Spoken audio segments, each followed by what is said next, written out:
Muito boa noite, sejam bem-vindos a mais um Andrew Jumper Live. Uma alegria estar com vocês e podermos continuar nossa série de conversas, bate-papos sobre teologia, teologia aplicada e também sobre grandes expoentes da teologia. E hoje nós temos conosco nossos irmãos Felipe Fontes e Jonas Madureira para falar sobre um expoente da teologia filosófica, que nós começamos a ter uma dificuldade, um problema na pronúncia do nome, não é isso, colegas? Então eu vou deixar que vocês façam aí a pronúncia correta. Felipe, que é de ascendência holandesa, e Jonas, que é de ascendência alemã, que, por favor, deem seu boa noite e pronunciem o nome de Herman Dooyeweerd, ou algo assim, ou a forma anglicizada, aportuguesada, Herman Dooyeweerd. Ok? Boa noite, colegas. Boa noite, doutor Mauro. Boa noite, Jonas. Todos aqueles que nos assistem nesta noite. Eu não vou arriscar aqui diante de Jonas, que morou na Alemanha, lá onde o pessoal gosta de dobrar as vogais, essa língua cultural, e tentar pronunciar o nome de Herman Dooyeweerd de maneira original. Então, eu vou me manter aqui no aportuguesamento e vou lidar aqui com o nome mais tupiniquim. Nós costumamos chamar aqui de Herman Dooyeweerd, mas o Jonas vai dizer aí como é que pronuncia corretamente o nome do indivíduo. Eu nem ousaria, Fontes, nem ousaria pronunciar, porque a primeira vez que eu ouvi alguém falar o nome do Dooyeweerd em holandês e eu tentei repetir, alguma coisa dentro de mim morreu na hora. Então, esquece, eu não vou tentar, vou aportuguesar também. É Dooyeweerd e assim até o final. É isso. Boa noite, Fontes. Boa noite, Master. Um prazer enorme estar aqui com vocês. Prazer é nosso, Jonas, uma alegria recebê-lo. O pessoal está chegando aí na timeline, conversando aí no chat, no Facebook, no nosso canal do YouTube. Muito boa noite, pessoal, muito bom ter vocês aí com a gente. Deve ter bastante gente aí que sabe pronunciar o nome do nosso grande expoente da teologia filosófica nessa noite. Muito bom. Sabemos, né, que tem bastante gente aí assistindo hoje também lá do Invisible College, porque eles estão aí no mês de Dooyeweerd, então eles estão interessados aí, querem ouvir. Vocês, por favor, não envergonhem a nossa escola diante da audiência, e é muito bom estar com todos vocês. Bem-vindos ao nosso Andrew Jumper Live. E aí já chegam aqui as nossas famosas recomendações já para começar. Se você está aí, não é inscrito no nosso canal, por favor, inscreva-se no canal, já deixa o like, só pelo Jonas Madureira aqui já merece um like, tá? Pelo Felipe, pelo menos meio like, e outro meio like por mim. Então, vale 2 likes, vai? E aí, deixa o like, porque mais gente vai ouvir a nossa live dessa noite. Vocês vão poder também fazer aí algumas perguntas, e vai ser bacana, então, você ajudar-nos a levar a mensagem mais adiante.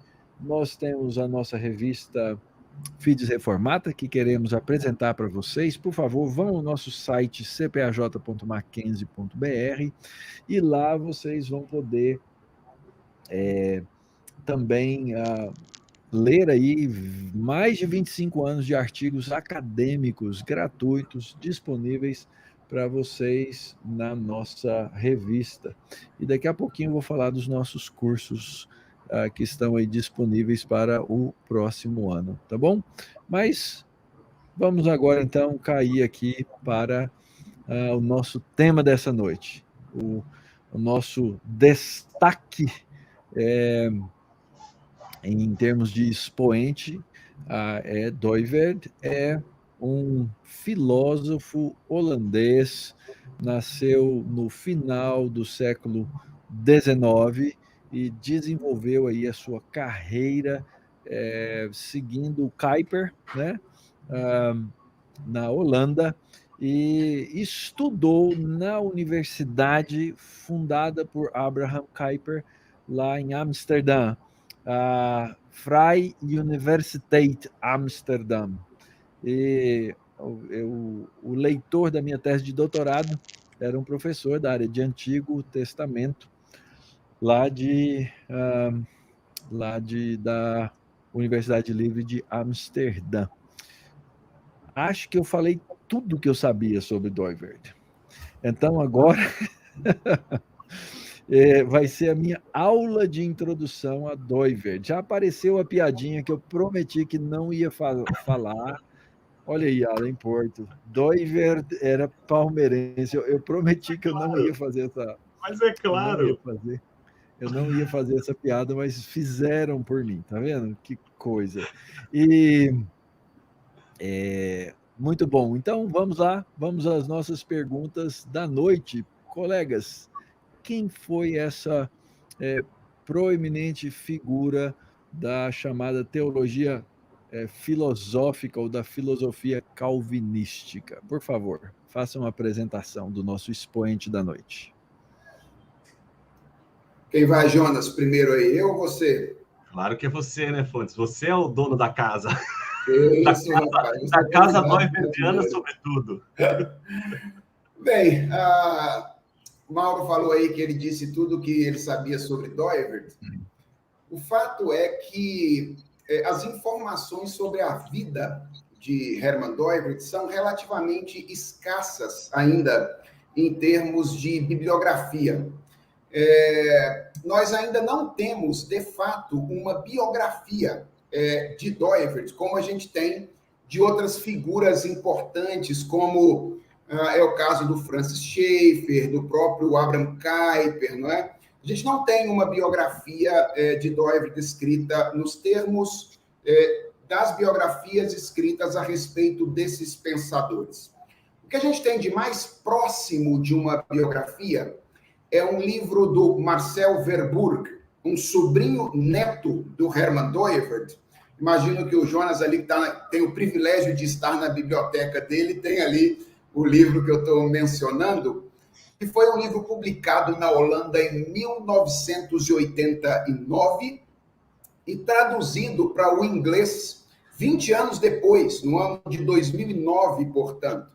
A gente não tem esse livro traduzido para o português ainda. Espero que alguém traduza este material. Espero que Jonas aí nos ouça. O livro se chama Hermann Doivert, A Vida e a Obra de um Filósofo Cristão. Quem lê assim o título, né, imagina que é uma biografia clássica. E, de fato, é o texto que tem mais informações biográficas a respeito de Doivert, mas ele é muito mais uma genealogia do pensamento de Doivert do que propriamente uma biografia nos termos históricos. Aliás, esse texto, ele originalmente foi o trabalho final do curso de mestrado, se eu não me engano, posso estar enganado, mas no curso de mestrado do Verburg na Faculdade de Filosofia na Universidade Livre. Ambos são da área do direito, tanto o Doivert quanto o Verburg, mas o Verburg estudou filosofia de maneira mais formal, o que não aconteceu com o Doivert, não é? Doivert publicou muito sobre filosofia, mas toda a introdução de Doivert à filosofia foi informal, por meio, sobretudo, de um parente dele, o Vollenhoven, um cunhado dele, né, casado com uma das irmãs dele, que introduziu o Doivert à história da filosofia e ao pensamento filosófico de um modo geral. Bem, pelo que eu consegui reconstruir aí, lendo o texto do Verburg, algumas entrevistas que Doivert deu, por exemplo, antes do seu falecimento, alguns capítulos de livro que trazem biografias curtas a respeito do Doivert, me parece que a vida do Doivert não foi uma vida muito extraordinária, não, sabe? Diferente daquela de um Abraham Kuyper, né, que foi alguém assim muito realizador de várias atividades, etc. A vida do Doivert parece ter sido uma vida mais tranquila, uma vida mais comum. Obviamente, eu estou levando em conta aqui o comum de uma pessoa que viveu na Europa no período das duas grandes guerras mundiais. Então, não dá para ser tão comum quanto a gente imagina, mas foi uma vida relativamente assim, marcada por grandes rotinas, né? Doivert nasceu em 1894, como o Dr. Mauro disse. Ele foi o único filho homem dentre os 5 filhos de um contador que tinha um nome muito parecido com o dele, chamava-se Hermann Doivert, o nome do pai dele, e que era um entusiasta muito grande do movimento que Kuyper estava realizando na Holanda naquele período. Então, ele era um neocalvinista de origem, e a mãe de Doivert, a Maria Cristina Spelling, era uma cristã de origem puritana, mas muito admiradora de um pregador alemão de matriz mais pietista, que tinha tendências assim mais místicas na sua própria teologia. Então, o fato é que Doivert, ele nasceu e cresceu envolvido por essa atmosfera neocalvinista. Então, ele estudou em uma escola que era ligada ao movimento neocalvinista durante a sua infância, foi discipulado pela sua família, sobretudo o seu pai, lendo um jornal fundado pelo Kuyper chamado O Arauto, que as famílias frequentemente utilizavam para discipular os seus filhos nas ideias do neocalvinismo naquele período. Depois, Doivert estudou na Universidade Livre, onde ele fez toda a sua formação na área de direito. Trabalhou no Instituto Kuyper, que era uma espécie de núcleo consultivo do Partido Antirrevolucionário. E depois ele entra na Universidade Livre para lecionar direito, onde ele ficou cerca de 39 anos. Então, lecionando ali desde 1926 até 1965, se não me engano. Então, até aqui a gente tem algumas informações a respeito da infância e da juventude de Hermann Doivert. Quando Doivert sai da Universidade Livre como aluno, ele ingressa no funcionalismo público. Então, os primeiros trabalhos de Doivert são trabalhos como funcionário público. E depois ele vai trabalhar nesse instituto, que era o centro consultivo lá do Partido Antirrevolucionário, e ele vai dizer que esse foi o período mais produtivo da vida dele, não é? A gente sempre imagina que o período mais produtivo foi quando o cara estava dando aula na Universidade Livre, tinha o tempo lá para dar aula, pesquisar e etc. Mas ele disse que o tempo de pesquisa mesmo mais basilar aconteceu quando ele estava trabalhando nesse período lá no Instituto Kuyper, né?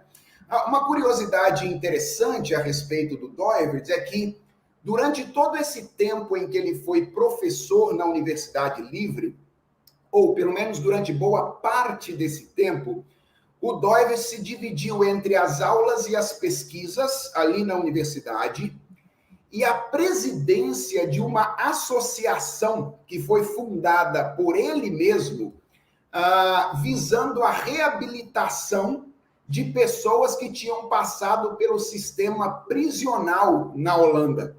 E chegou um tempo em que essa era uma das 3 grandes instituições responsáveis por essa tarefa, a Associação Protestante de Reabilitação. Então, ao mesmo tempo em que ele estava envolvido com o serviço acadêmico, de alguma forma ele se manteve sempre envolvido também com o serviço social.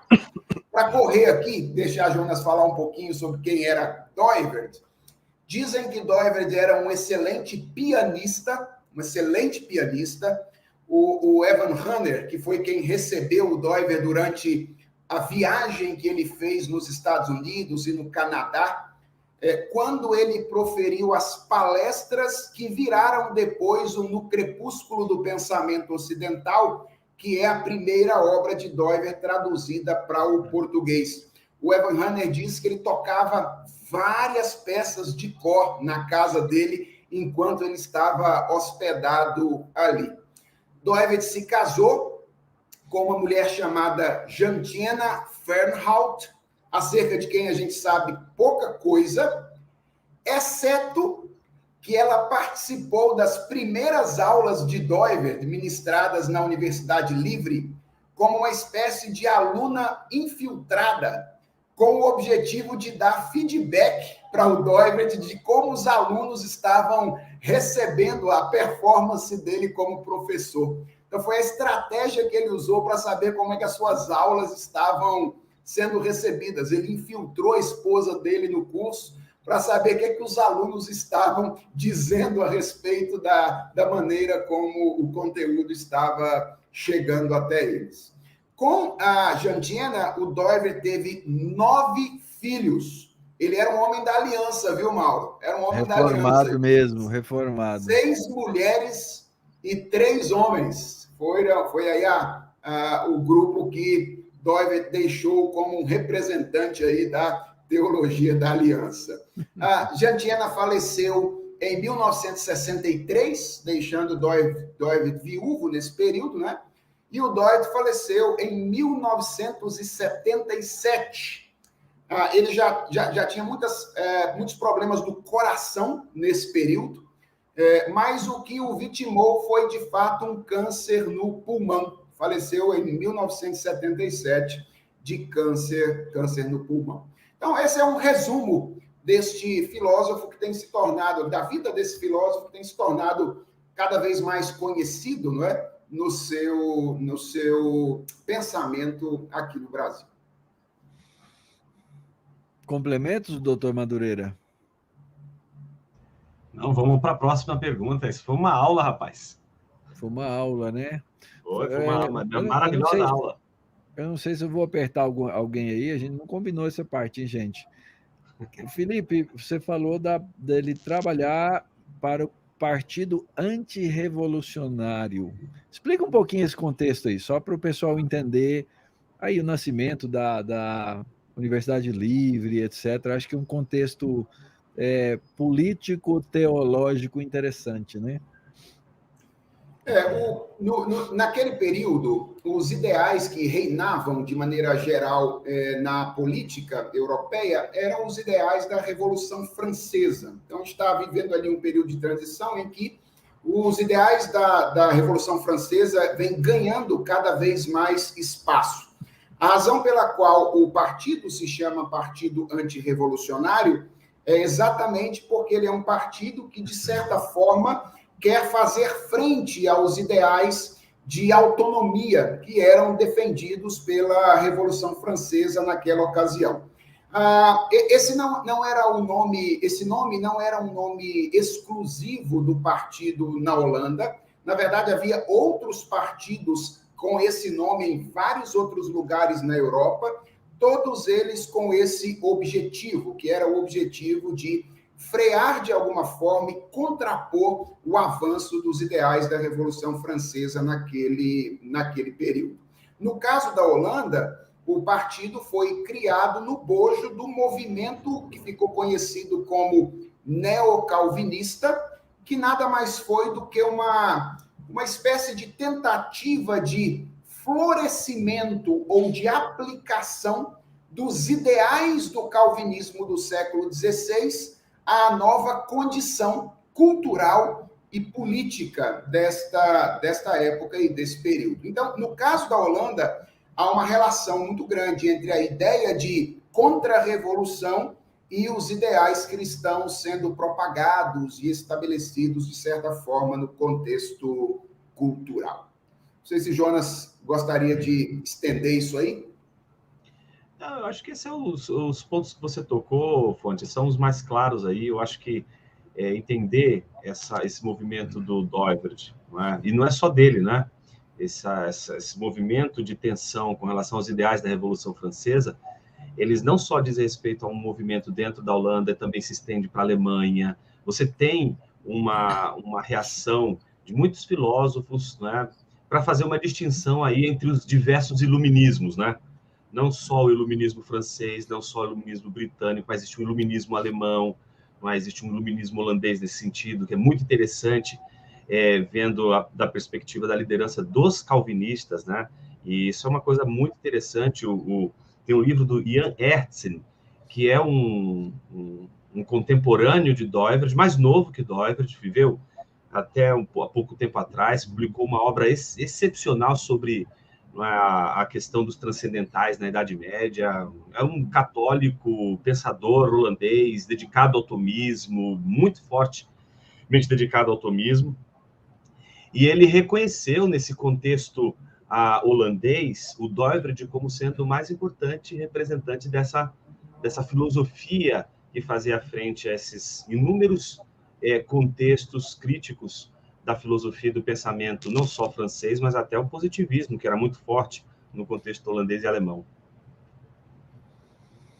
Muito bom. Então, acho que já falamos um pouco aqui sobre a nossa segunda pergunta, né? Depois de responder quem foi Doivert, por que então ele pode ser considerado grande expoente, né? Quais são as grandes contribuições de Doivert? Felipe diz que biograficamente, né, ele não tem assim grande expressão, como Kuyper teve, por exemplo, né?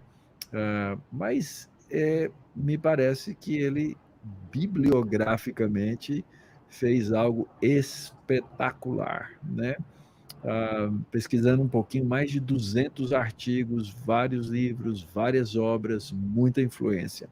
Fale um pouquinho aí, por que ele foi escolhido como um grande expoente da teologia filosófica e estamos aqui nessa noite falando sobre ele. Eu acho que o Doivert, ele entra nesse contexto da teologia filosófica não necessariamente por conta da sua formação. Eu acho que ninguém é determinado pela própria formação. Por exemplo, você pega um filósofo importante, que é de Praga, né? Um filósofo tcheco, como o Edmund Husserl, por exemplo. Ele não é filósofo, ele era um matemático. A tese de doutorado dele foi Filosofia da Aritmética, a primeira grande publicação dele. Mas os impactos dele na história da filosofia contemporânea são inegáveis. Então, isso independe, né, da formação. No caso, o Doivert, embora tenha tido uma carreira muito marcada pela influência do direito, em especial a filosofia do direito, ele lidou com questões que são muito típicas da teologia filosófica, sobretudo as questões que dizem respeito à natureza da existência de Deus, as provas da existência de Deus, a questão da teologia natural, as implicações da teologia natural, da lei, das ideias de lei natural, todas essas questões que envolvem não somente a natureza das questões próprias da teologia filosófica, né, que não são somente questões de ordem apologética, né, são questões de ordem da natureza racional daquilo que a gente encontra no mundo criado por Deus. Então, esses problemas todos receberam um tratamento do Doivert que levou em consideração uma discussão. Eu acho que o que faz alguém entrar no rol da discussão da teologia filosófica é ele entrar no debate, ele entrar na história da discussão. Então, o Doivert, ele não é alguém que simplesmente escolheu os temas da teologia filosófica e escreveu um assunto sobre teologia filosófica. Qualquer um de nós pode escrever sobre teologia filosófica. Isso não vai fazer da gente alguém que entrou no debate da teologia filosófica. Porque para entrar nesse debate, não só você tem que dominar os temas, mas você tem que entrar nessa história. Você tem que, de alguma forma, receber um legado. E aí que eu acho que o Doivert entra no hall dos grandes pensadores em teologia filosófica, porque ele herda isso. Ele faz parte de uma geração de pensadores que lidam com a questão da teologia filosófica, é parte do comprometimento dessa tradição a qual ele faz parte, discutir a natureza do ser de Deus, discutir questões de ordem metafísica, seja uma crítica da metafísica, seja uma defesa da metafísica, ou das questões de ordem última, né? Aquelas questões de ordem que dizem respeito a questões que não conseguimos provar como 2 mais 2 igual a 4, mas que são fundamentais para afirmações sobre o sentido da vida, a origem do universo, o fim último do ponto de vista ético, moral, estético. Então, enquanto um filósofo que tem uma tradição e entrou no debate, eu acho que, mesmo ele não tendo a formação, ele fez parte dessa discussão pela bibliografia, pelas obras que publicou, pela discussão que publicou, mas por ser ele mesmo um fenômeno histórico. Um Hermann Doiverd não nasce todo dia no mundo. Eu acho muito interessante isso que Jonas disse, porque pode ser que alguns mais puristas questionassem a tese de que Doiverd é um expoente, assim, um grande expoente da teologia filosófica, porque, de fato, Doiverd nunca foi um teólogo, nunca foi um teólogo. Aliás, quando Doiverd foi publicado no Brasil, no ano de 2010, eu escrevi um texto curtinho, que foi publicado na época pela revista do Seminário de Campinas, intitulado Diálogo e Antítese, a propósito da publicação de Doiverd no Brasil. E naquele artigo, o meu objetivo era basicamente dizer que Doiverd seria mal compreendido se ele fosse recebido e lido como um teólogo, porque, de fato, ele nunca foi e nunca pretendeu ser. Tem uma passagem curiosa numa entrevista que o Doiverd deu em 1975. Essa entrevista foi publicada depois, póstumamente, no ano da sua morte, num livro que ainda não está nem em inglês, se não me engano, ele só está em holandês, que é um conjunto de entrevistas com personagens importantes do direito holandês. E Doiverd entra, né, nesse livro com uma entrevista dada em 1975. E ele menciona ali, e é uma entrevista já de alguém idoso, próximo já ali à sua morte, e ele faz uma recapitulação do passado e lembra várias coisas interessantes e momentos de crise também que ele viveu assim na sua vida. E ele lembra ali de uma ocasião em que um grupo de teólogos, e ele fala até um pouco com ressentimento desse grupo de teólogos, o acusou de sabelianismo. Eles chamaram ele de sabeliano. E o Doiverd, ele disse, olha, naquela época eu não tive a mínima condição de responder essa crítica, porque eu não tinha a mínima ideia do que significava sabelianismo. Eu não sabia nem quem era Sabélio, né, naquela ocasião. Então, ele nunca foi um teólogo, não quis ser um teólogo, de fato, não era o seu objetivo. Eu acho que a gente entende bem por que Doiverd é um grande expoente desse campo, quando a gente amplia, como o Jonas fez ali, o significado da própria ideia do que é a teologia filosófica e de como personagens históricos passam a participar de um campo como esse, né?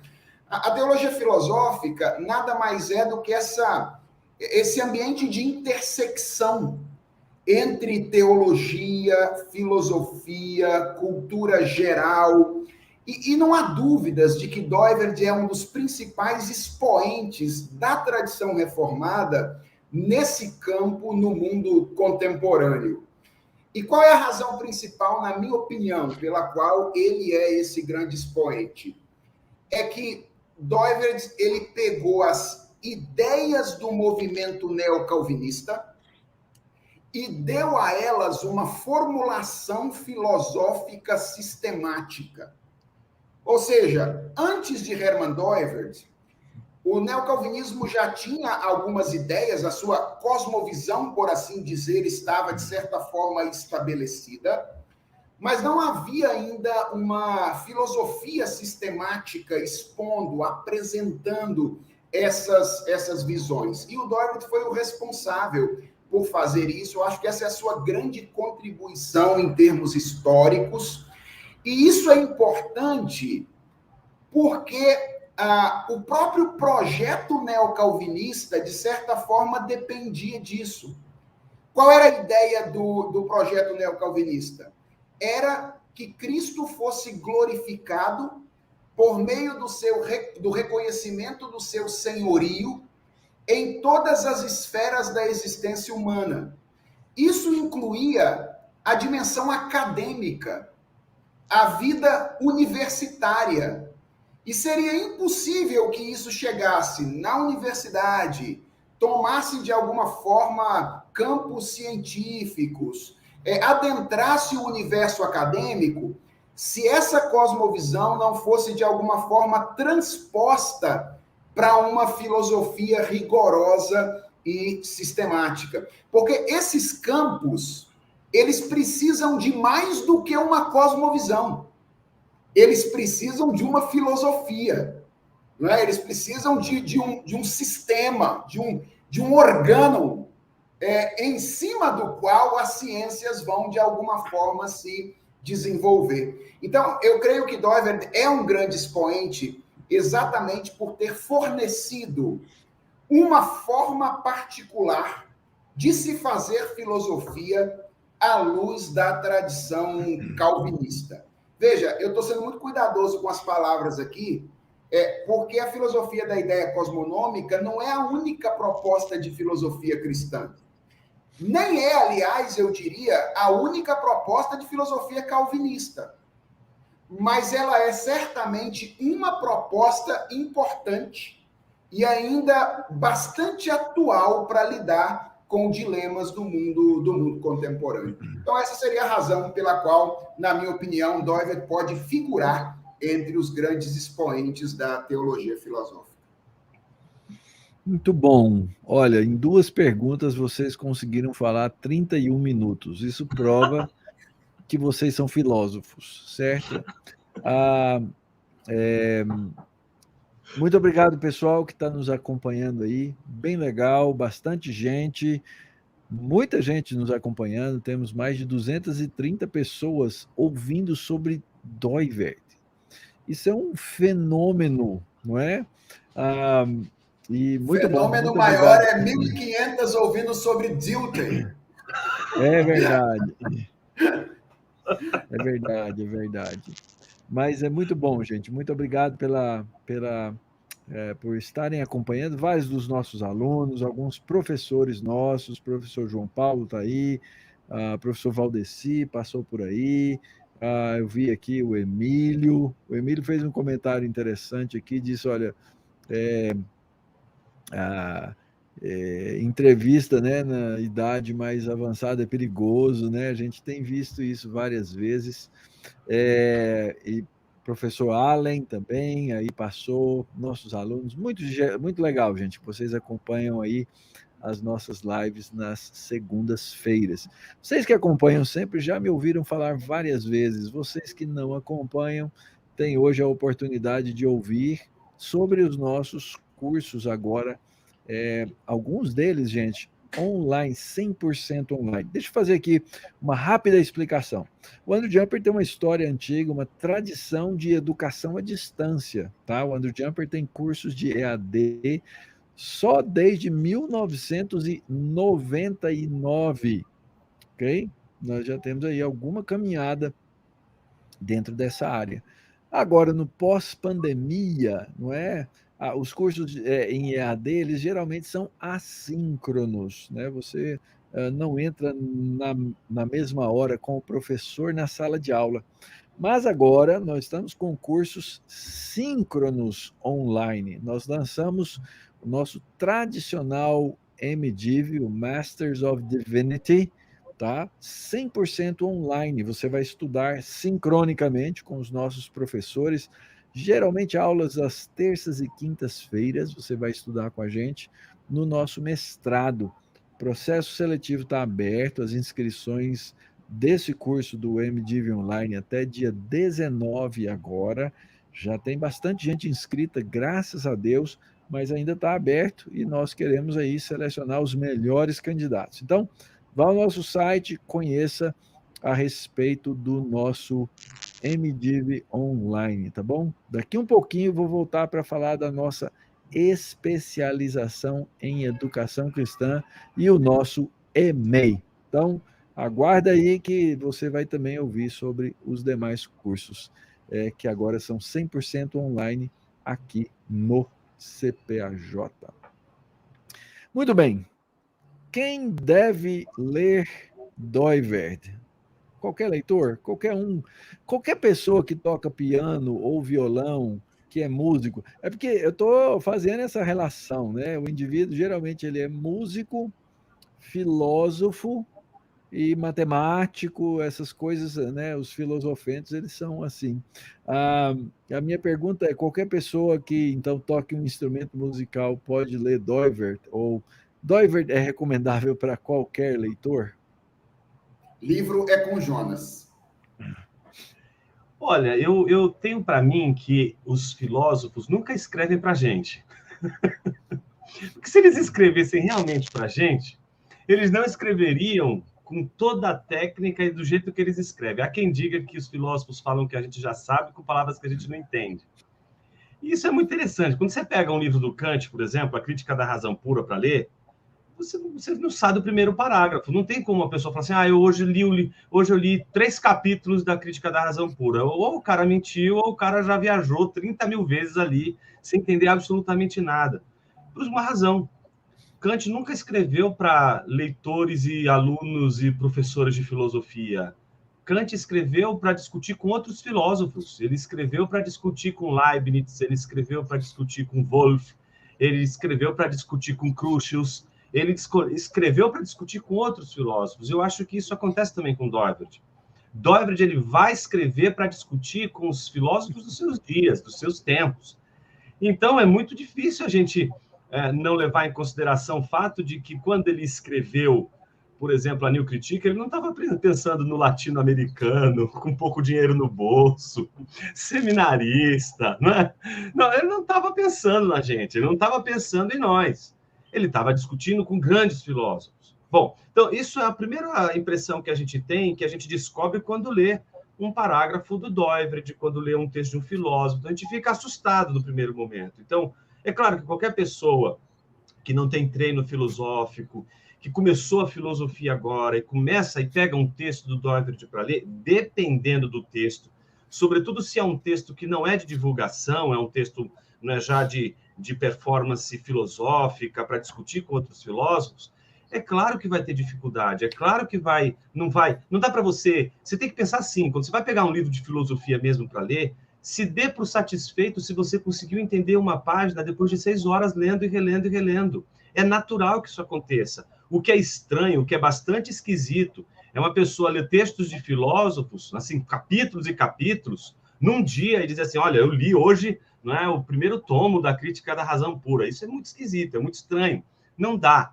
Tem que ter calma, tem que ter paciência. E os filósofos, em geral, eles não escrevem só esses livros para filósofos, mas eles escrevem também para aqueles que não são filósofos. Em geral, são livros de divulgação. No caso do Doiverd, por exemplo, a gente tem o Crepúsculo, que é um livro que é sempre indicado para você começar, né? E, na verdade, quando eu indico, para quando alguém pergunta assim, Jonas, qual seria uma boa porta de entrada para o Doiverd, para ler o Doiverd e não me assombrar com ele?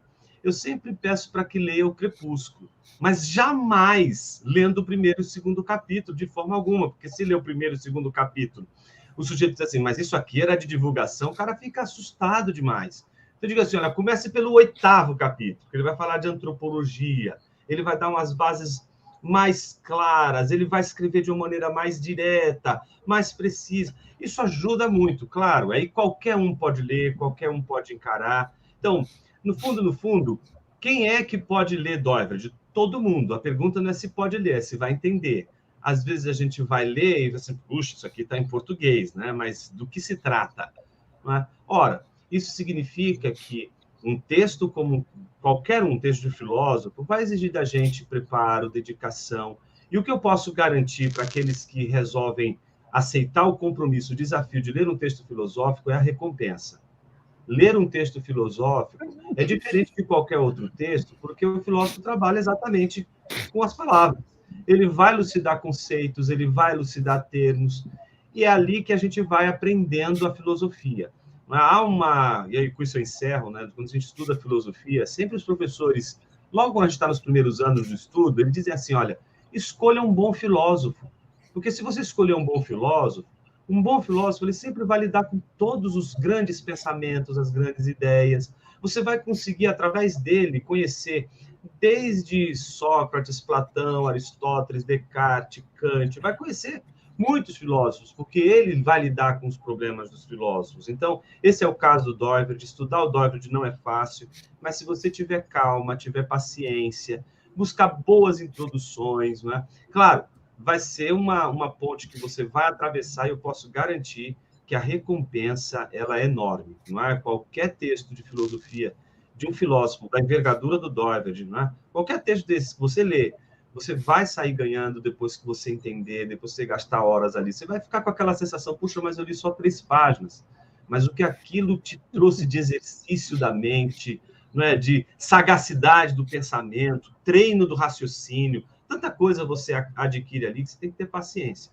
Ou seja, você não vai conseguir. Isso acontece com o piano, gente. O piano pode ser tocado por qualquer pessoa? Pode, meu filho vai pegar no meu piano ali e vai batendo. Não é? Mas se ele quer mesmo ser um pianista, não tem jeito, vai ter que estudar, vai ter que ralar. Ou seja, não tem vida fácil. Quer estudar o Doiverd? Sangue, suor e lágrimas. Um parêntese antes do Felipe dar continuidade, eu me sinto absolutamente incapaz de ler fontes primárias da teologia. Então, quem tem a limitação intelectual que eu tenho, a minha sugestão é sempre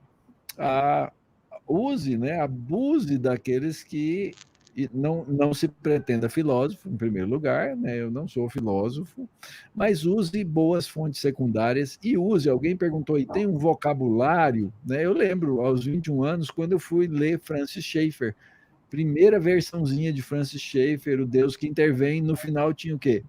Vocabulário. Né? Se você pegar para ler Estado e Soberania, né, ensaio sobre cristianismo e política, do Doiverd, no final tem o quê? Tem um glossário, tem um vocabulário. Então, você vai ter que suar ralando, indo para frente, indo para trás, mas é possível, né? É possível. Continue, Felipe.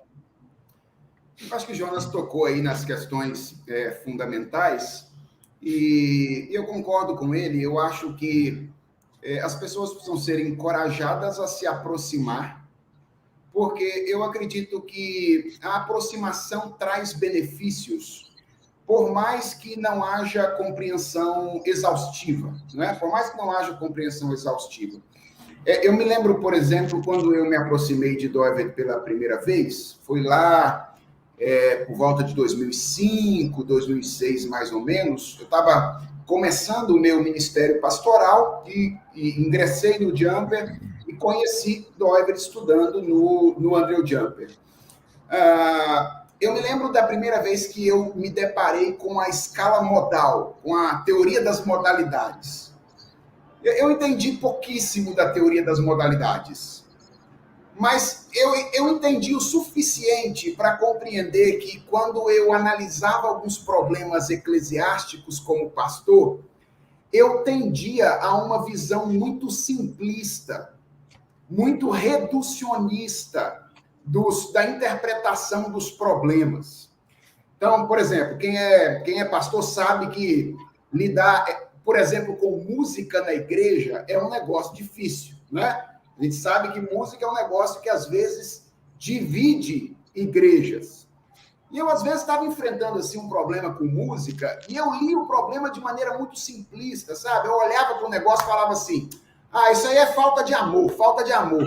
Os jovens não estão nem aí para os mais velhos não estão nem aí para os jovens, e esse povo precisa de cajadada, sabe? Dá umas cajadadas nesse povo aqui, que eu acho que resolve o problema. E aí eu me deparo com aquela proposta ontológica que defende que a experiência humana na realidade é a experiência de um conjunto de pelo menos 15 aspectos diferentes. E aí eu volto para casa lá lidando com os meus problemas eclesiásticos e eu falo assim, será que a minha visão do problema não está muito simplista, não? Porque, afinal de contas, a música é uma forma de comunicação. Então, tem a ver com linguagem esse negócio aqui. A música usa o som, portanto, tem uma dimensão física nesse negócio aqui, porque o som tem uma dimensão física, que gera, por sua vez, sensações. Então, tem uma dimensão psicológica nesse negócio aqui, de sujeitos que vivem num determinado contexto histórico. Então, tem uma dimensão histórica nesse negócio aqui. E aí, então, eu comecei a olhar para a maneira como eu lia os problemas com os quais eu estava lidando com eles, e mesmo que eu não tivesse compreendido com toda a profundidade o que é que Doiver estava querendo dizer quando ele apresentou a teoria das modalidades, ela me foi, de certa forma, útil, pelo menos para me vacinar contra o reducionismo, para me dar uma vacina contra o risco de interpretar de maneira muito simplista determinados problemas da realidade.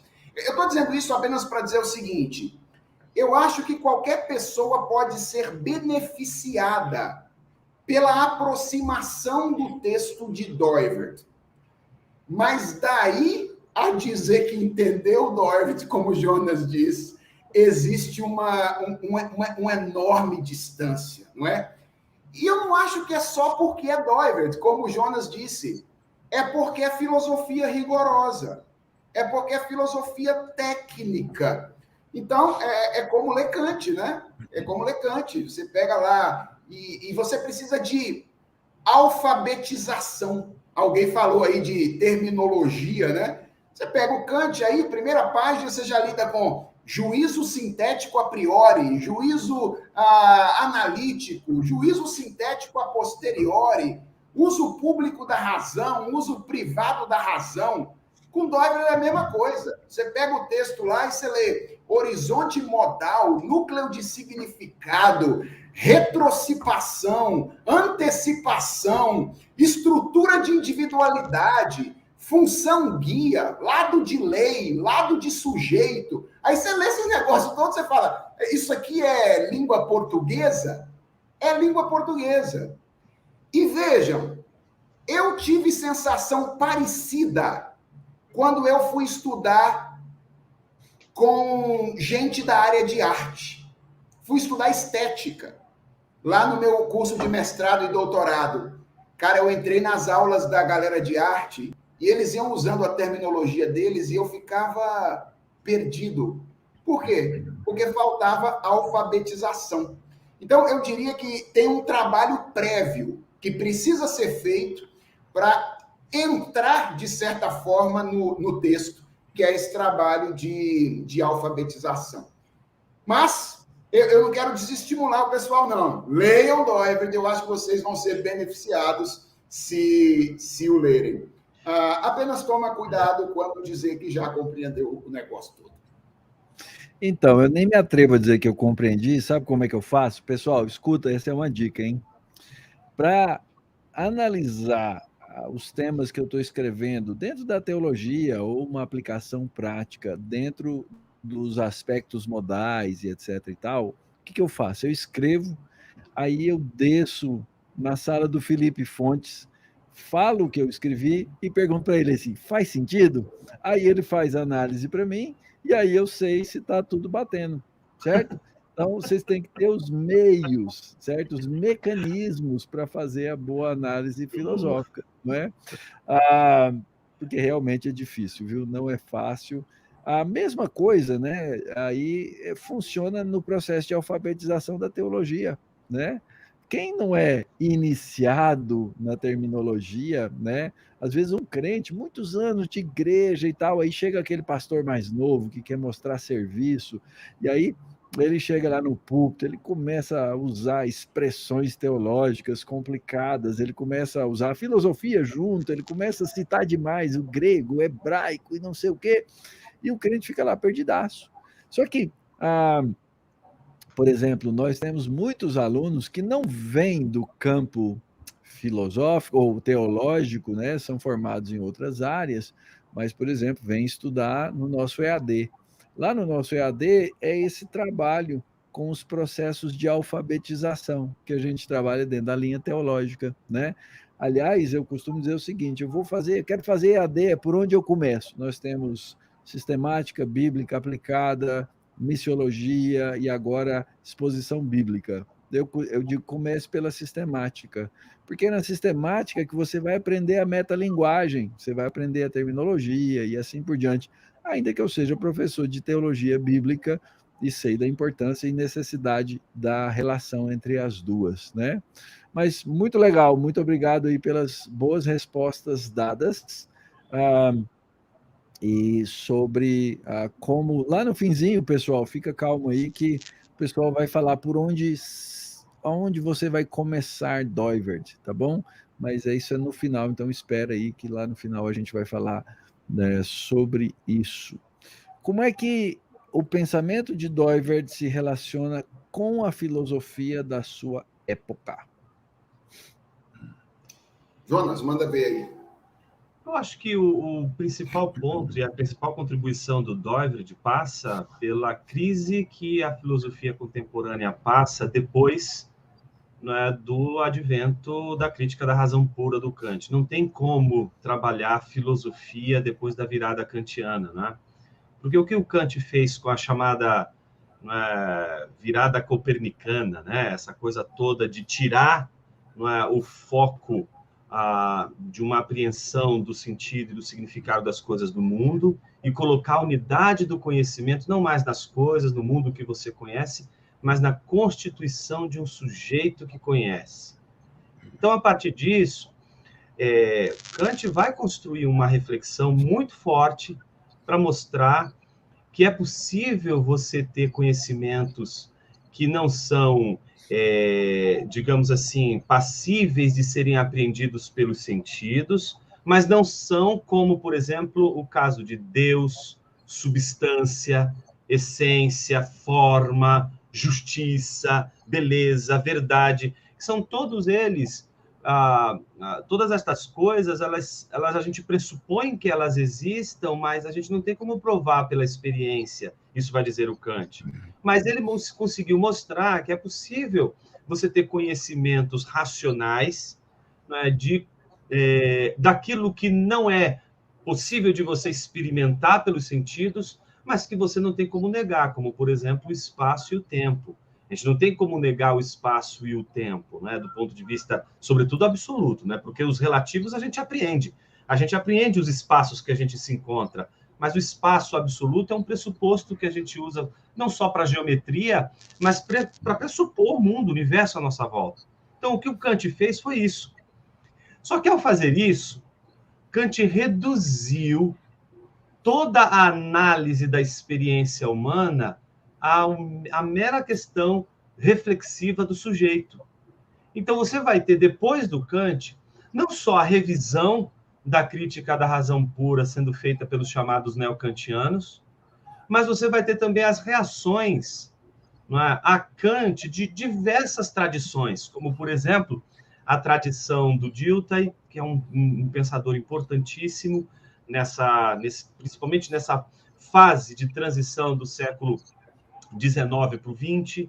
A gente vai ter outro importante filósofo, que é Edmund Husserl, da fenomenologia. Então, de um lado, a gente tem uma tradição hermenêutica, que está ali solidificada em Dilthey, uma tradição fenomenológica, que é do Husserl, e a gente tem um outro pensador, que é o Nicolai Hartmann. Nicolai Hartmann, ele é importantíssimo para esse momento, porque ele representa uma crítica do sujeito transcendental, desse sujeito que foi concebido por Kant como fundamento para o conhecimento, não é? Mas, ao mesmo tempo, oferecendo não só uma crítica à visão de sujeito que Kant tinha, ou a consciência, o eu, tal como ele concebe, né? Mas mostrando que há uma relação com a vida, de que o sujeito de Kant, né, não é um sujeito, como vai dizer o Dilthey, que corre sangue em suas veias, né? Ou seja, que sujeito é esse, né? Da mesma forma que Kant teve dificuldades de aceitar a metafísica como ciência porque ela trata de coisas como, por exemplo, Deus, como é que a gente poderia conceber a existência do sujeito transcendental? Com qual sentido a gente apreende esse sujeito? Não é? Qual o sentido que a gente apreende a chamada consciência? A consciência se dá na experiência? Ela não seria o mesmo problema de Deus? Não teria o mesmo problema que Deus teria? Então, esse problema o Hartmann vai levantar numa obra chamada Metafísica do Conhecimento, que é publicada em 1921. Ela é a coroação de um movimento que engloba tanto a tradição hermenêutica do Dilthey como a tradição fenomenológica do Russell. Esses três pensadores, eles foram cruciais para o Doiverd. Primeiro, o Dilthey e o Russell como aqueles que, junto com os neocantianos, deram para Doiverd essa linguagem que o Felipe estava falando. Né? Ou seja, a gente precisa entender a linguagem, a gente precisa entender os problemas que os filósofos estão trabalhando. Né? Essa ideia, mais uma vez, né, de pensar que o filósofo ele não tem um problema, ele não tem uma lógica. Tem sim, é trabalhoso, mas tem uma lógica. É a mesma coisa você perguntar para uma pessoa, né, me explica aí a bissetriz. Você perguntar para um matemático, ele vai explicar facilmente, mas para quem talvez não seja da área, vai ter muita dificuldade. Mesma coisa vai acontecer com o Doiverd. O Doiverd vai interagir com essa linguagem, vai interagir com essa discussão, que é uma discussão muito, mas muito diferente daquela discussão que acontece na filosofia medieval, que acontece na filosofia antiga. É uma discussão desse tempo. É uma discussão com Dilthey, é uma discussão com Cassirer, é uma discussão com Hartmann, é uma discussão com Russell. E eu acho que aqui existe um esforço que é preciso ser feito, principalmente para aqueles que querem entrar na esfera pública e no debate filosófico público e mostrar que Doiverd ele tem respostas e tem problemas muito interessantes para não só oferecer mais uma análise que pode oferecer nesse contexto das várias saídas que a filosofia contemporânea encontra ou oferece para o problema que Kant nos deu, né? Para que a gente lide com a questão, por exemplo, é possível um conhecimento universal ou estamos todos fadados ao conhecimento histórico ou ao conhecimento relativista? Será que a gente tem alguma possibilidade de conhecimentos que não seriam passíveis da nossa experiência e que poderiam ser universais, valer para todo mundo, independente de raça, cor, pele, tempo, essa coisa toda?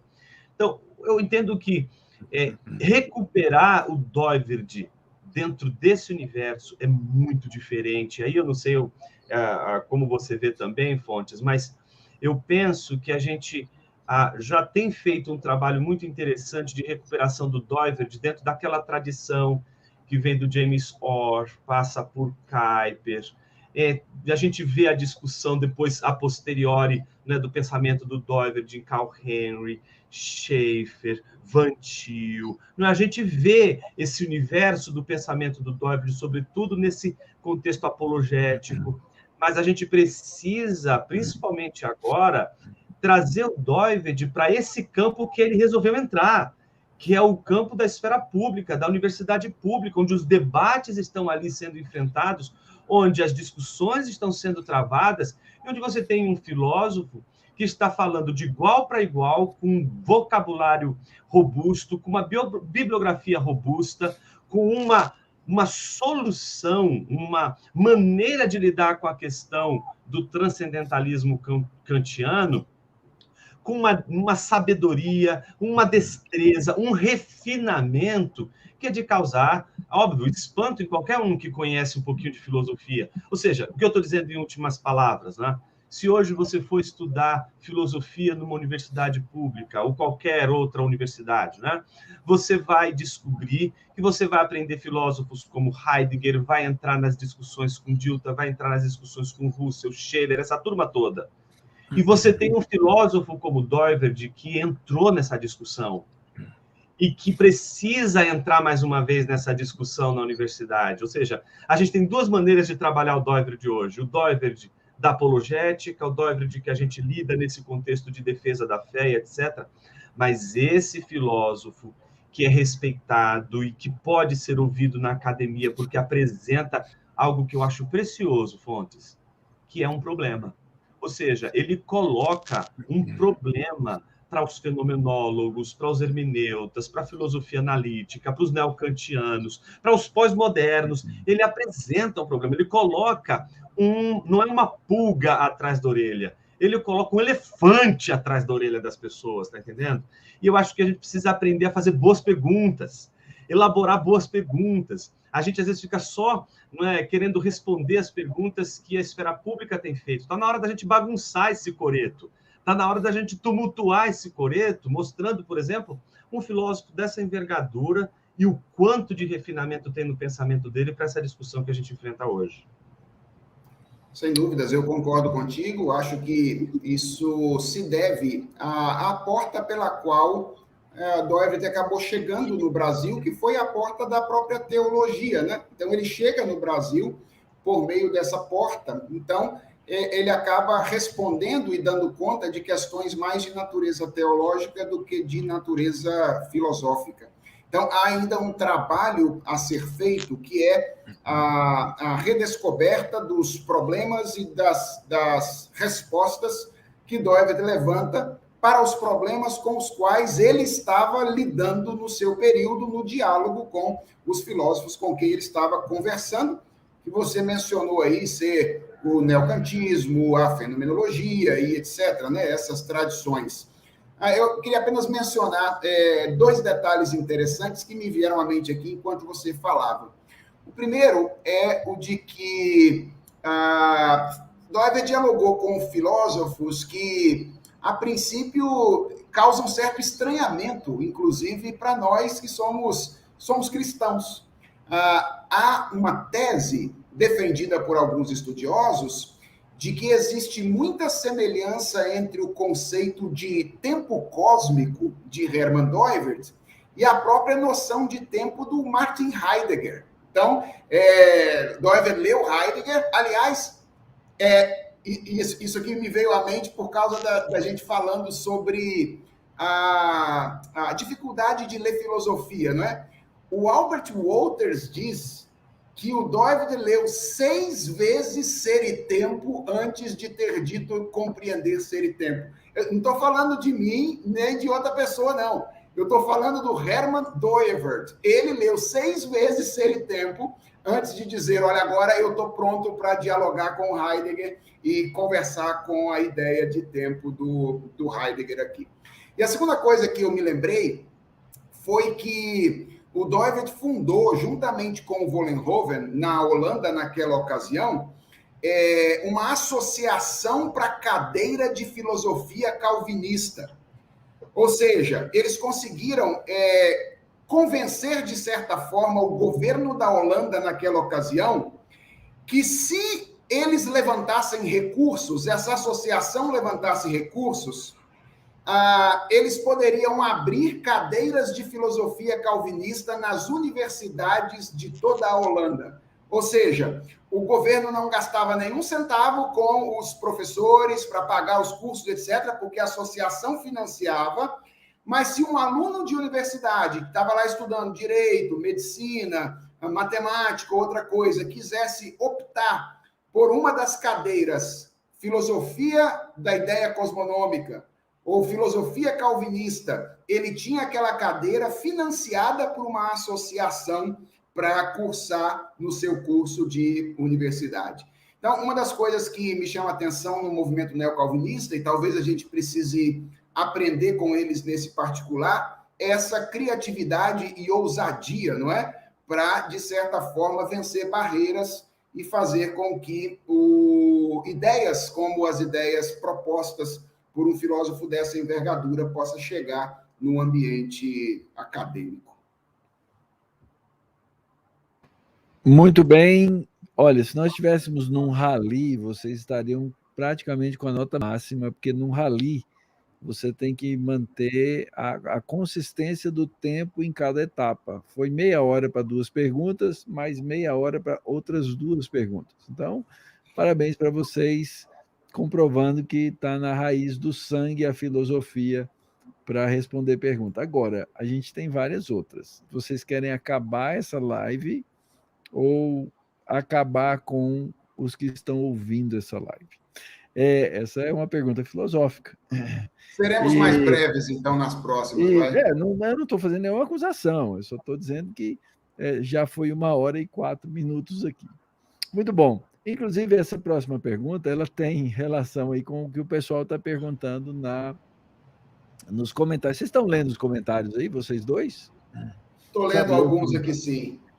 Você está vendo aí, Jonas, os comentários ou não? Acompanho alguns aqui. Tá certo. Então, alguns comentários têm essa questão aí. Alguém perguntou se Doiver teve algum inimigo, etc., se teve controvérsia. Foi controverso? Esteve envolvido em controvérsias? Quais são as controvérsias posteriores? Vamos lá, vamos ver o poder de síntese da filosofia ao responder essa pergunta. Mas nessa pergunta... Pô, nessa pergunta aí, que ele quer que eu fale 2 minutos sobre essa questão aí. Não, vou tentar aqui ser um pouquinho mais rápido. Sejam felizes, sejam felizes. Bem, o dia que você ouvir falar em um filósofo que não é controverso, você não ouviu falar de um filósofo, certo? O ofício filosófico, ele consiste exatamente de entrar em controvérsias, sem contrapor, ser contraposto. Então, nesse sentido, Doiver participou e foi alvo de várias controvérsias. Então, eu vou mencionar aqui, por exemplo, algumas que foram mais importantes. Ele teve uma controvérsia fortíssima com o seu principal companheiro, que foi o Vollenhoven. Vollenhoven discordou de vários aspectos da filosofia da ideia cosmonômica. Por exemplo, ele nunca comprou a ideia da crítica transcendental, do Doivert. Ele nunca comprou a afirmação de que o ser é significado, nunca comprou essa afirmação. A doutrina do tempo cósmico nunca foi comprada pelo Vollenhoven. E ele tinha muitas dificuldades com a teoria dos motivos básicos religiosos. Então, várias coisas do pensamento doiverdiano não foram aceitos e assimilados e foram motivo de debate com o próprio Vollenhoven, que chegou num momento que rompeu com o Doivert até em órgãos oficiais. Mas em virtude do parentesco deles e da amizade deles, eles escolheram manter as divergências fechadas e não abertas. Mas a gente sabe que houve várias divergências entre eles. Enquanto o Doiver estava elaborando o pensamento dele na Holanda, tinha um filósofo na África do Sul trabalhando um sistema bem parecido, o Hendrik Stoker. E o Hendrik Stoker acusou Doiver fortemente de ser um idealista, porque o Doiver falava em a priori subjetivos que tornam possível a nossa experiência da realidade. E o Hendrik Stoker nunca concordou com essa ideia de a priori subjetivos. Ele achava que Doiver estava combatendo de um lado o pensamento kantiano, mas cedendo ao pensamento kantiano de outro lado, ao afirmar a existência desses a priori subjetivos. Então, ele sempre esteve, de certa forma, envolvido em controvérsias de natureza filosófica. E, posteriormente, ele teve também controvérsias de natureza teológica. Eu vou mencionar aqui apenas a mais tranquila de tratar rapidamente, porque se eu for entrar em outras aqui, aí eu não tenho como falar em 2 ou 3 minutos, não. Mas, por exemplo, na década de 50, quando a Filosofia Reformata foi fundada, a revista Filosofia Reformata, um dos editores da Filosofia Reformata, junto com Doiver, junto com Vollenhoven, era o Cornelius Van Til. Van Til era um editor da Filosofia Reformata na década de 50. Inclusive, quando um discípulo do Van Til quis estudar filosofia, o Robert Knudsen, ele enviou Knudsen para a Holanda para estudar com Herman Doivert, porque percebeu ali muitos benefícios no pensamento dele. Mas na década de 60, 10 anos depois, o Van Til rompeu com o Doivert em virtude de 2 aspectos fundamentais. Primeiro, Van Til nunca concordou com o lugar que Doiverd atribuiu à teologia. Então, Doiverd via a teologia como uma ciência de um aspecto da realidade, que é o aspecto pístico. E Van Til nunca concordou com isso, entendia que a teologia era mais do que uma ciência de um aspecto da realidade. Então, ele acusava Doiverd de estar cedendo ao pensamento moderno ao atribuir essa função à teologia, ou esse lugar à teologia. E Doiverd dizia que Van Til era um escolástico, que era a acusação que ele fazia frequentemente a alguns teólogos que ele considerava mais racionalistas dentro da tradição reformada. Então, esse era um aspecto importante. E o outro aspecto importante que separou Van Til e Doiverd foi o lugar que Doiverd atribuiu ao diálogo na apologética. Van Til era alguém mais da antítese, enquanto o Doiverd era mais do diálogo. Claro, Doiverd também afirmava a necessidade de antítese, mas é que Van Til dizia, cara, não perde tempo dialogando demais e vai direto para a demonstração da antítese, enquanto Doiverd entendia haver mais benefícios no diálogo do que aparentemente parecia. Há um livro em que estão as cartas trocadas pelo Doiverd e pelo Van Til, é um livro chamado Jerusalém e Atenas, que une cartas trocadas pelo Van Til, e você tem ali essa controvérsia, se quiser ler, basta dar uma olhada nessas duas cartas. Assim, a primeira questão é uma questão mais complicada, a segunda me parece ser explicável pelo contexto. Eu costumo dizer que quando você está exercendo algum tipo de supremacia, que era o caso do movimento neocalvinista na Holanda, você pode dizer assim, vamos conversar, senta aqui do lado, vamos trocar uma ideia. Quando você está no meio de um debate contra o liberalismo teológico, como era o caso do Van Til, lidando com isso lá em Princeton e depois no Westminster, etc., você não tem espaço para ficar de conversinha, não. Vai com os dois pés no peito de uma vez. Então, eu acho que isso se explica um pouco pela questão contextual de ambos naquela ocasião. Só um pouquinho aí das controvérsias nos quais ele esteve envolvido e continua, porque os seguidores deram, de alguma forma, seguimento a essas discussões. Gente, como é que você, no mundo contemporâneo, resumiria tudo isso que Felipe falou? Eles teriam Twitter e não teriam Instagram. Pronto. É isso. Eu teria dito rapidamente tudo isso, certo? Van Til e Doiverd teriam contas do Twitter. Muito bom. Alguma coisa a acrescentar aí, Não, eu só me lembrei aqui, enquanto Fontes falava, por exemplo, do Stoker, né, que foi uma das controvérsias interessantíssimas do Doiverd, né, nesse plano que ele apresentou aí. Só para mostrar como que essa questão não é uma questão assim, só de dois, né, filósofos de uma mesma tradição. O Stoker desenvolve essa tese que o Felipe falou de uma maneira tão profunda em Das Gewissen, que é uma obra que ele faz sob a orientação de quem? Max Scheler. Max Scheler é da tradição do Russell, é discípulo de Russell. E o Heidegger, por indicação do Scheler, faz a leitura do Das Gewissen, que é onde tem a crítica do Doiverd que o Stoker fez, e dedica uma nota no Sein und Zeit, que é o Ser e Tempo do Heidegger, só para dizer que a melhor explicação que ele encontrou até hoje para a questão da consciência moral e a relação com o sujeito está em Stoker, justamente um filósofo que foi apresentado por Scheler, que é da tradição aí dos filósofos calvinistas holandeses, de tradição holandesa, que é no caso aí o Stoker. Eu acho só para mostrar que eu acho que às vezes a gente pensa que essa discussão do Doiverd é uma discussão e as pessoas que estão ao redor do Doiverd só são escutados entre eles, né?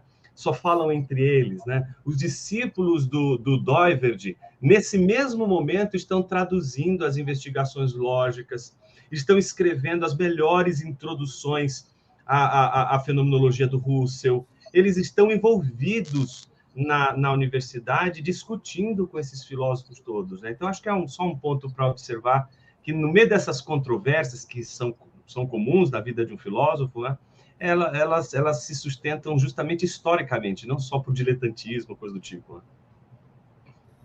Muito bem, muito bom.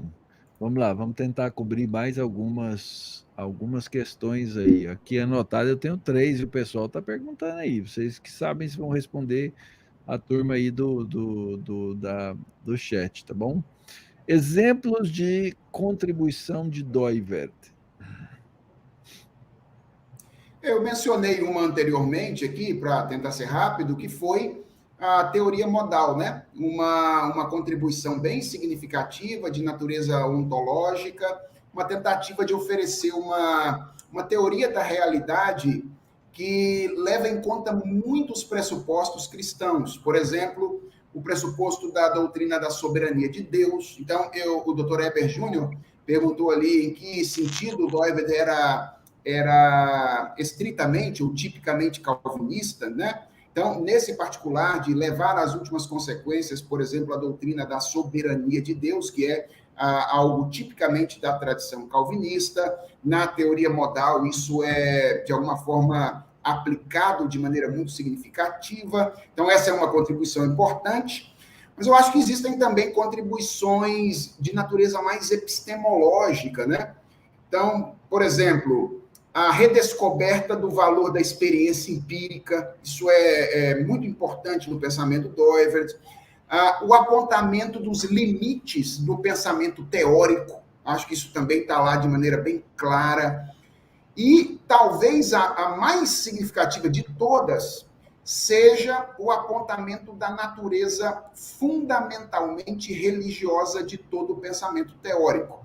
Ou seja, a New Critique, de certa forma, foi escrita com esse objetivo: mostrar que o sujeito transcendental não era um sujeito lógico, um eu lógico, mas era um eu religioso. Ou seja, colocar a relação criatura-criador no lugar central que ela possui de direcionamento do próprio pensamento teórico. Então, acho que são essas algumas contribuições aí significativas, pensando mais na contribuição apologética, teológica que o Doivert ofereceu. Ok. Acho que uma contribuição também interessante do Doivert é como um paradigma de como usar a linguagem, o contexto de sua época, para pensar a filosofia sem abrir mão dos pressupostos da fé cristã, sem abrir mão das convicções de fé e da liberalidade para se falar de Deus e das suas crenças. Eu acho que ele é um exemplo de como você pode fazer filosofia com altíssimo rigor, sem comprometer as bases fundamentais, as bases elementares daquilo que se consolida como fé cristã. Né? Então, eu acho que ele é um exemplo interessantíssimo para colocar sempre em vista quando a gente escuta argumentos como o do Etienne Gilson, que dizia que é impossível uma filosofia calvinista ou uma filosofia reformada, porque a única filosofia que poderia existir é aquela que foi construída ao longo da história e que teria, por exemplo, Tomás de Aquino como sua cristalização. Então, a gente vê ali em Doivert uma outra possibilidade de responder essa pergunta com um refinamento incrível aí, né? Ok, vamos à frente. Quase no fim, hein, gente? Como é que alguém, então, começa a ler e a entender Doivert? Como alguém pode ser apresentado ao pensamento? Olha, se nós estamos falando de alguém que não tem, a princípio, treino filosófico, não tem costume de ler filosofia, a minha recomendação seria, primeiro, que começasse por uma introdução ao pensamento de Doivert. E a introdução mais robusta que a gente tem traduzida para o português é a do Causbic, Contornos de Filosofia Cristã, né? Publicada pela editora Cultura Cristã. Então, acho que ali você tem capítulos curtos, introduzindo você a cada um dos conceitos mais importantes e ideias da filosofia da ideia cosmonômica. Então, acho que poderia ser um bom começo. Ao ser introduzido ao pensamento de Doivert, se a gente está falando de alguém com pouco treino filosófico, talvez pudesse começar pelas coisas mais aplicadas, né? Então, por exemplo, as 2 palestras que o Doivert deu sobre política, que foram publicadas pela editora Vida Nova, a Estado e Soberania, então poderia começar por ali. Depois, Raízes da Cultura Ocidental, que é uma obra mais robusta, maior, mas ela ainda está lidando com a aplicação da história, né? A filosofia da história, e são textos lidando com o desenvolvimento histórico-cultural, talvez ainda seja mais fácil. E aí sim, depois disso, eu sugeriria a leitura do Crepúsculo do Pensamento, que é um texto que ele disse ter proferido para a popularização do seu pensamento, né? Ele próprio disse que o texto tinha esse objetivo. Mas, como o Jonas já disse, se começar a ler na ordem e começar a lidar com os capítulos que dizem respeito à crítica transcendental, aí é bastante sofrimento. Então, eu acho que esse é um caminho possível aí para a introdução. Não sei se Jonas teria aí outras indicações. Antes de Jonas falar, calma, ele vai falar, vocês vão ouvir, mas eu tenho que falar uma última vez sobre os nossos cursos online. Chama Jabá, é a propaganda, tá bom? Gente, nós estamos com nossos cursos abertos, processo seletivo para o nosso MDiv 100% online, nosso EAD, nosso curso de especialização em educação cristã, que eu ainda não falei sobre ele, é um curso 100% online, síncrono. Você vai estudar com o professor Felipe, professor Solano, vários mestres e doutores na área de educação para poder implementar uma educação cristã consistente na sua igreja, programas de educação na igreja, na escola. Então, entra lá, se atualiza sobre isso. E um último aqui que eu preciso falar ainda, porque está fechando também o processo seletivo agora no final desse mês. É o nosso Masters of Arts em Liderança Educacional Cristã. É uma parceria do Andrew Jumper com o Gordon College nos Estados Unidos. Você faz todo o processo de ingresso aqui no Andrew Jumper, tá? E aí você vai ser recebido também como um aluno do Gordon College. Você vai fazer 8 disciplinas. 4 disciplinas são online, 2 disciplinas são aqui em São Paulo e 2 disciplinas finais do curso são feitas lá em Boston, no final do curso. O preço, gente, é altamente razoável para um mestrado de categoria internacional, ok? Então, vai lá conhecer o nosso EMEI, o nosso Masters of Arts, em parceria com o Gordon College. Então, agora eu terminei meu recado, agora o Jonas Madureira pode falar. Isso aí é corroborar ali com o Fontes e dizer que acho que para quem está começando mesmo, não tem treino filosófico, eu acho que vale a pena começar pelo livro 8, o capítulo 8 do Crepúsculo, acho que é um bom começo. Né? Depois do capítulo 8, aí faz os outros caminhos, né? Não lê o capítulo 1 e o 2, não. Lê o Raízes, como o Fontes colocou, vai por esse caminho que ali, a trilha que o Fontes ofereceu ali é uma trilha sábia.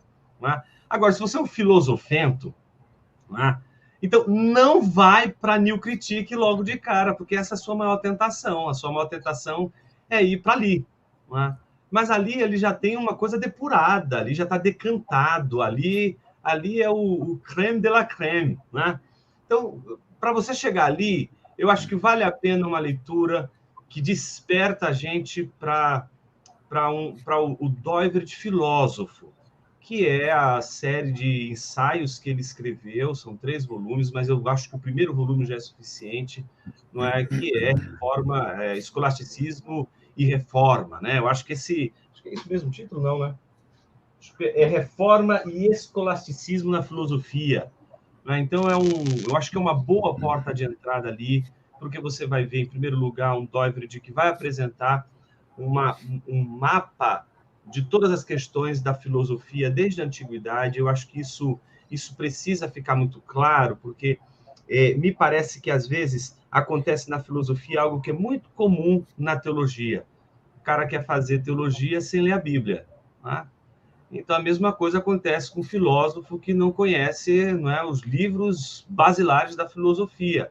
É Platão, tem que ler Platão, tem que ler Aristóteles. É ali que acontecem os primeiros problemas filosóficos, é para ali que você tem que voltar. Então, se tentar falar de filosofia sem passar pelos filósofos primeiros, você não pode dizer por que eles são pagãos, por que uma filosofia cristã ela deveria ter uma outra natureza, ou por que ou a filosofia cristã ela poderia aproveitar-se da filosofia pagã, como que ela poderia trabalhar essa relação? Basicamente, aquela discussão que o Fontes levantou, que aconteceu ali, sobretudo com o Vantil, a questão a famosa frase ali do Tertuliano, né? O que há de comum entre Jerusalém e Atenas, entre Sócrates e Jesus, entre a academia, né?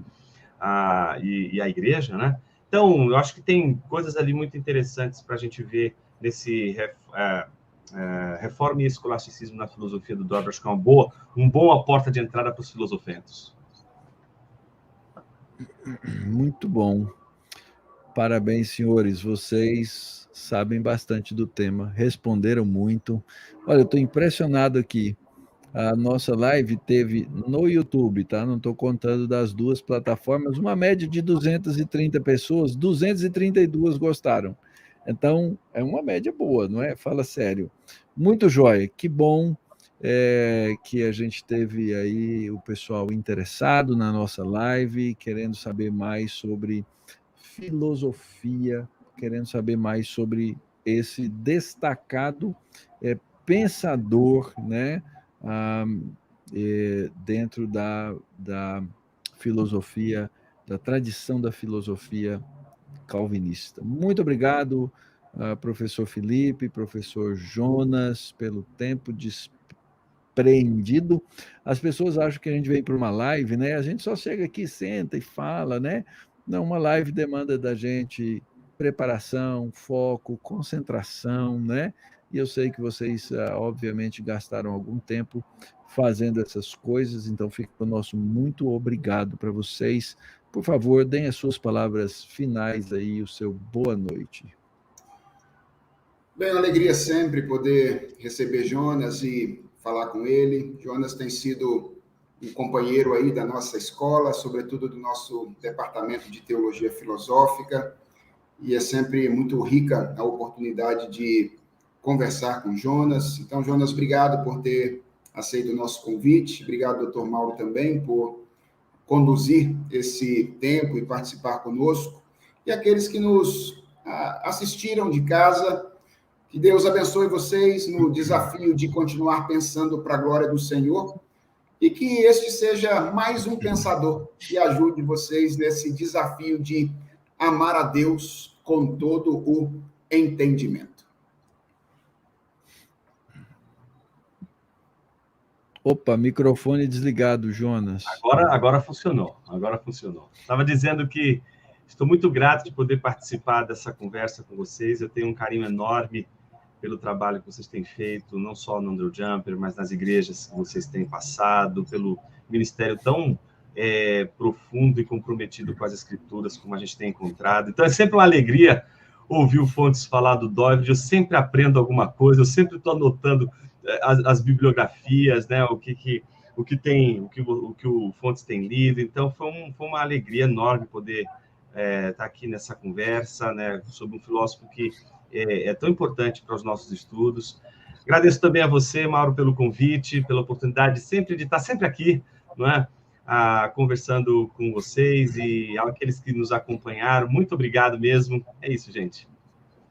Muito bom, gente. O apóstolo Paulo escrevendo aos Colossenses, lá num tempo de uma filosofia bem rudimentar, né? Ele disse: tenham cuidado para que ninguém venha a enredá-los com a sua filosofia e vãs sutilezas, conforme a tradição dos homens, conforme os rudimentos do mundo e não segundo Cristo.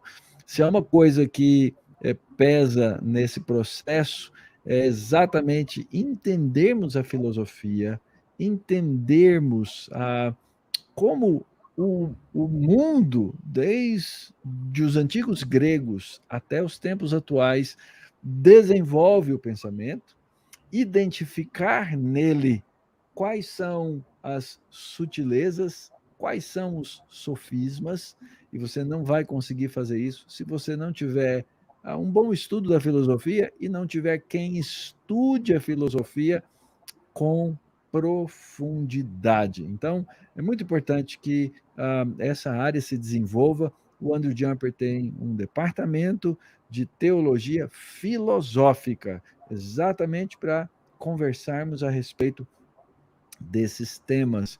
E eu, mais uma vez, convido-os a conhecer a nossa escola e aquilo que temos a oferecer. Tá joia? Antes de sair aí, se você ainda não fez isso, por favor, inscreva-se no canal, deixa o like, compartilhe. É importante para que mais pessoas conheçam aquilo que estamos aqui conversando e debatendo. Beleza? Muito obrigado, gente. Hoje estudamos os grandes expoentes da teologia filosófica. Segunda-feira tem outro tema a ser debatido aqui. O pessoal já está aí se preparando. Salvo engano, segunda-feira que vem é com o professor Emílio, que estava aí até agora com a gente. Eu não sei se ele ainda está. Eu esqueci o segundo personagem aí. Então pode ser qualquer tema. Se Emílio está aí, eu estou dentro. Isso, pronto, é isso aí, né? E toda quarta-feira, gente, nós temos o Devocional Andrew Jumper, 9 horas da manhã, e você também é nosso convidado. Um grande abraço, que Deus os abençoe e nos dê o descanso para continuar no nosso trabalho amanhã. Até mais!